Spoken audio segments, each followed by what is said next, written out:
শীতের স্নিগ্ধ সকালে অফিসের প্রধান ফটক দিয়ে ভেতরে প্রবেশ করলেই সকলের চোখে পড়বে শিশির বিন্দুতে ভিজে লাল টকটকে হয়ে উঠেছে গোলাপ ও গাঁদা ফুল।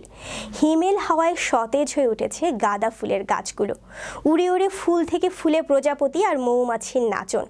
সাজানো গোছানো ফুল বাগানের চারিদিকে মৌ মৌ করছে রঙিন ফুলের সৌরভ।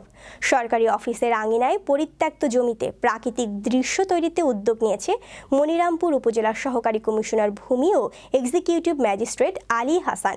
তিনি যোগদানের পর থেকে ভূমি অফিসের আঙিনা সাজাতে বিভিন্ন উদ্যোগ গ্রহণ করে ব্যাপক প্রশংসা কুড়িয়েছেন।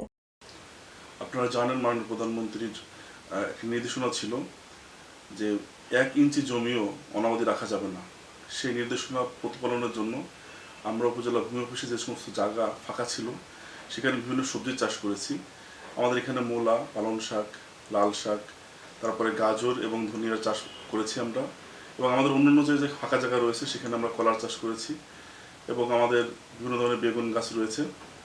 এছাড়াও আমরা আমাদের মনিরামপুর উপজেলা ভূমি অফিসে সৌন্দর্য বর্ধনের কাজ করেছি। আপনি দেখতে পাবেন যে আমাদের শুরু থেকে আমাদের গেটের শুরু থেকে মনিরামপুর উপজেলার ভূমি অফিসে যে সমস্ত জায়গা রয়েছে ফাঁকা, সেখানে আমরা বিভিন্ন ধরনের ফুলের চাষ করেছি যাতে মানুষের মনে প্রশান্তি দেয় এবং আমাদের যে কাজের পরিবেশ রয়েছে, আপনি জানেন যে সুস্থ দেহ প্রশান্ত মন, যে এই ফুলের কারণে আমাদের অফিসের পরিবেশটা সুন্দর হচ্ছে এবং আমাদের যারা অফিসের স্টাফ রয়েছে তাদের কাজের পরিবেশ, কাজের মান ভালো হচ্ছে এবং যে সেবা প্রত্যাশীরা রয়েছেন তারাও একটি অফিস সম্পর্কে সুন্দর এবং একটি প্রাণবন্ত ধারণা লাভ করছে।